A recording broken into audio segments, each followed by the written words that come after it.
प्रिय भक्तजनों, हमारे चैनल शिव विराट पर आपका हार्दिक स्वागत है। आज हम आपको बताएंगे कैसे समा गई थी मीराबाई श्री कृष्ण जी की मूर्ति में। मीराबाई का जन्म मारवाड़ के कुड़की नामक गांव में 1498 में एक राज परिवार में हुआ था। उनके पिता का नाम रतन सिंह राठौड़ था, जो मेड़ता के शासक थे। वह एक वीर योद्धा थे। मीराबाई अपने माता पिता की इकलौती संतान है। उनके पिता रतन सिंह का अधिक समय युद्ध में व्यतीत होता था। जब मीराबाई छोटी थी तब उनकी माता का निधन हो गया था। उनका लालन पालन उनके दादा राव दूधा जी ने किया था, जो योद्धा होने के साथ साथ भगवान विष्णु के बड़े उपासक व भक्ति भाव से ओतप्रोत थे। एक दिन राजमहल के सामने से एक बारात निकली। मीरा तब छोटी थी। दूल्हा बहुत ही आकर्षक वस्त्र पहने हुए था। मीरा ने उसे देखा तो आकर्षित हो गई और अपने दादाजी से कहा, मुझे भी ऐसा एक दूल्हा ला दीजिए, उसके साथ खेलूंगी।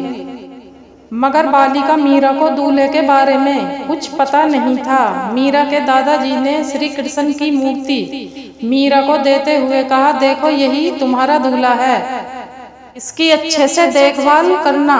अब मीरा को जो चाहिए था वह उसे मिल गया। मीरा ने प्रसन्न होकर उसे स्वीकार कर लिया। वह उस मूर्ति के साथ और उससे ऐसा व्यवहार करती मानो कि श्री कृष्ण ही उसके पति हों। मीराबाई के दादाजी साधु संतों का बहुत सम्मान करते थे। उनके महल में हमेशा साधु संत या कोई अतिथि आते रहते थे। एक बार रैदास नामक एक सन्यासी महल में आए। रैदास संत रामानंद के शिष्यों में से प्रमुख थे। उन्होंने उत्तर भारत में वैष्णव संप्रदाय का प्रचार किया। उनके पास श्री कृष्ण की एक सुंदर मूर्ति थी।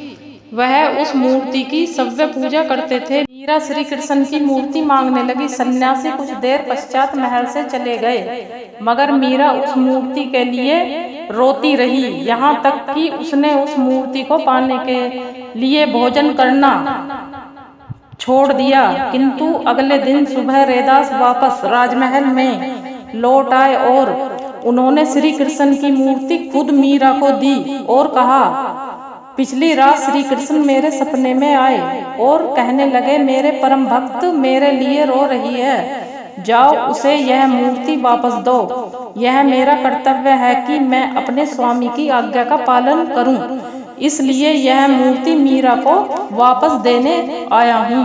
मीरा एक बहुत बड़ी कृष्ण भक्त है। कुछ विद्वानों का मत है कि यह कहानी केवल कल्पना नहीं अपितु सत्य घटना है। मीरा ने सव्य अपने गीतों में कहा है, मेरा ध्यान हरि और हरि है और मैं हरि के साथ एक रूप हो गई हूँ। मैं अपना मार्ग स्पष्ट देख रही हूँ। मेरे गुरु रैदास ने मुझे गुरु मंत्र दिया। हरि नाम ने मेरे हृदय में बहुत गहराई तक अपना स्थान जमा लिया। मीराबाई ने दादाजी के देख रेख में पली बड़ी थी। सामान्य शिक्षा के साथ साथ मीरा को संगीत व नृत्य की शिक्षा भी मिली। मीराबाई का विवाह सन 1516 में सामाजिक रीति रिवाज के अनुसार बसंत पंचमी के दिन सिसोदिया वंश के प्रसिद्ध राजा राणा सांगा के पुत्र भोजराज के साथ हुआ। श्री कृष्ण की प्रतिमा को वो अपने साथ ससुराल ले गई। मीराबाई बचपन से ही श्री कृष्ण की पूजा करती। उसके मैके में किसी भी व्यक्ति ने उसकी राह में विघ्न नहीं डाला, परंतु उसके ससुराल वाले मीराबाई के इस कृष्ण भक्ति से रुष्ट होने लगे। वे कृष्ण भक्त के विरोधी हो गए, पर इसका मीरा पर कोई असर नहीं हुआ। मीराबाई के ससुराल में कई सूरवीर योद्धा हुए। भोजराज भी बहुत सूरवीर योद्धा थे। प्राचीन काल से ही उनके परिवार के लोग शक्ति की देवी दुर्गा, काली, चामुंडा की पूजा करते। वे विष्णु की पूजा नहीं करते थे। मीराबाई बचपन से ही यह विश्वास करती कि गिरधर गोपाल ही उनके स्वामी हैं, किंतु अपने दाम्पत्य जीवन में उन्होंने कभी भी अपने पति की उपेक्षा नहीं की। एक आदर्श पत्नी की तरह उन्होंने अपने पति को संपूर्ण स्नेह और प्रेम दिया। वह कृष्ण के प्रति पूर्ण रूप से समर्पित थी। वह उनके लिए मधुर कंठ से गाती और नाचती थी।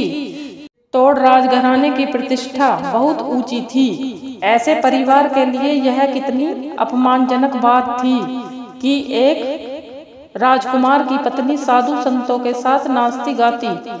इतना ही नहीं, माँ काली की पूजा न करके उसने अपनी ससुराल की परंपरा की अवहेलना कर उनका अपमान किया था। परंतु भोजराज मीराबाई से अधिक प्रेम करते, इसलिए उनके विरुद्ध कुछ नहीं कहते। आखिर में भोजराज ने केवल मीरा के लिए राजमहल के पास ही एक मंदिर बनवा दिया।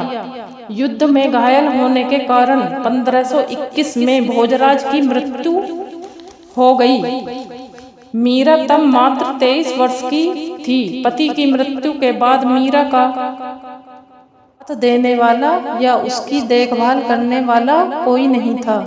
उसके बाद कई लोगों ने उन्हें पागल की संज्ञा देकर अपमानित किया। इन सब के कारण वह कृष्ण भक्ति में और लीन हो गई। पति की मृत्यु के बाद मीरा पर उसके परिवारजनों ने सती होने के लिए बहुत दबाव डाला, लेकिन वे इसके लिए सहमत नहीं हुई। राणा सांगा की मृत्यु के बाद उनके देवर विक्रमाजीत महाराणा बने तो वह मीरा को और अधिक कष्ट देने लगे। एक बार विक्रमाजीत ने अपनी बहन उदाबाई की सलाह पर मीरा के पास विष से भरा प्याला भिजवाया। मीरा उसे प्रभु का प्रसाद समझ कर पी गई, मगर उस विष का कुछ भी असर मीरा पर नहीं पड़ा। फिर राणा ने मीरा के पास एक भयंकर विषधर सांप सुंदर फूलों की टोकरी में भेजा। मीराबाई पूजा में व्यस्त थी। उसने अपना हाथ टोकरी में डाला और कुछ फूल निकाले। वह फूल शालिग्राम के रूप में बदल गए और वह सांप सुंदर फूलों की माला में बदल गया। एक बार मीराबाई पर तलवार से प्रहार किया गया, लेकिन उस पर उसका कोई प्रभाव नहीं हुआ। राणा ने मीरा के लिए नुकीले कीलों की सैया बनवाई, परंतु तय कीले शरीर में चुभने की बजाय फूल बन गए। उसके ससुराल के लोग सब खुलकर कई प्रकार से प्रताड़ित करने लगे। उस पर आरोप लगने लगे कि मीरा ने कुल की मर्यादा को धूल में मिला दिया। किंतु मीराबाई समाज में महान संत और कलयुग की राधा के नाम से जानी जाने लगी। समाज के लोग कहते थे कि उन्हें देखना और चरण स्पर्श करना बड़े सौभाग्य की बात है।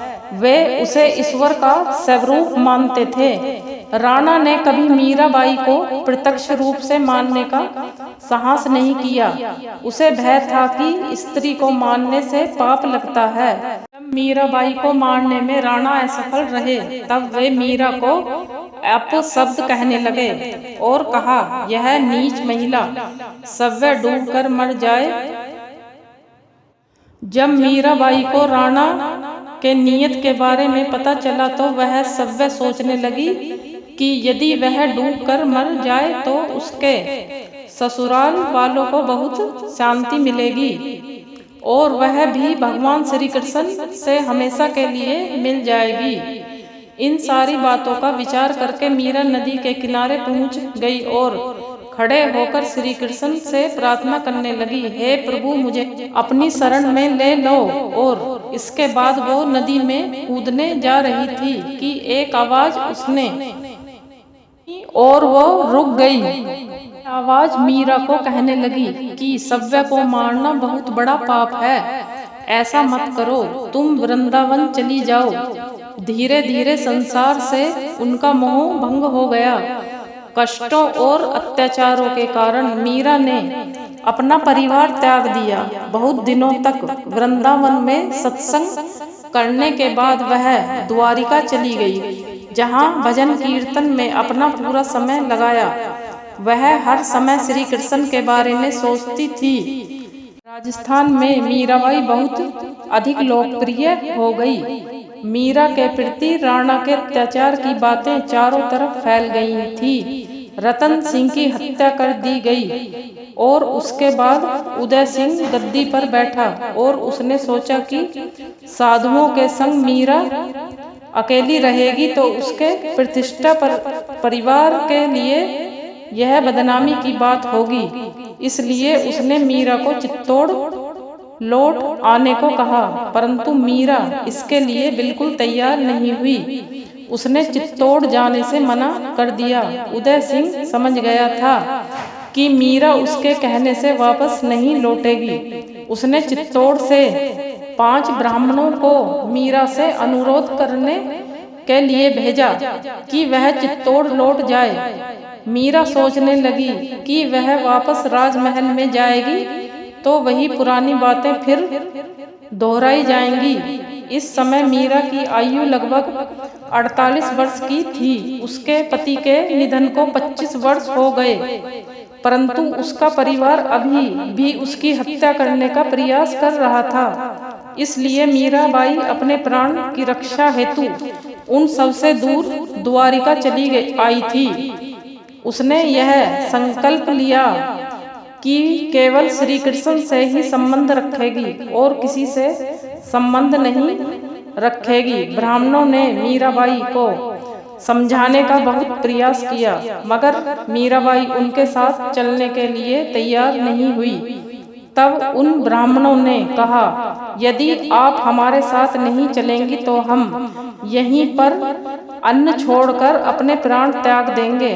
ब्राह्मणों की बात सुनकर मीराबाई बड़ी विचित्र स्थिति में फंस गई। वह नहीं चाहती थी कि इन ब्राह्मणों की मृत्यु मेरे कारण हो।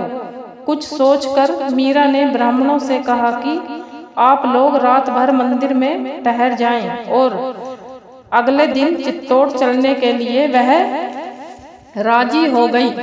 ब्राह्मणों को यह जानकर बड़ी प्रसन्नता हुई और वे मंदिर में ठहर गए। जब ब्राह्मण सुबह उठे तो मीरा वहां नहीं थी। उन्होंने मीराबाई को बहुत ढूंढा, पर उनका कहीं पता नहीं चला। मीरा तो नहीं मिली, किंतु उनकी साड़ी श्री कृष्ण जी की मूर्ति पर मिली। वह मूर्ति में समा गई थी। उनके भक्तों ने यह निष्कर्ष निकाला कि शायद वह अपने प्रिय परमेश्वर गिरधर से जा मिली। मीराबाई श्री कृष्ण की मूर्ति में तो नहीं, पर श्री कृष्ण के रूप में परमात्मा में समाई।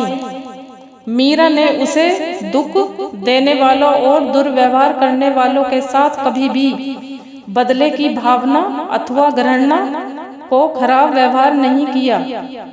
उसके प्रेरणादायक वह करुणा में जीवन चरित्र से ऐसा प्रतीत होता है कि एक भक्त अपने परमेश्वर के लिए हर प्रकार की कठिनाइयों को शांत रहकर सह सकता है। यदि आपको यह कृष्ण भक्त मीराबाई की कहानी अच्छी लगी हो तो वीडियो को लाइक करें, चैनल को सब्सक्राइब करें।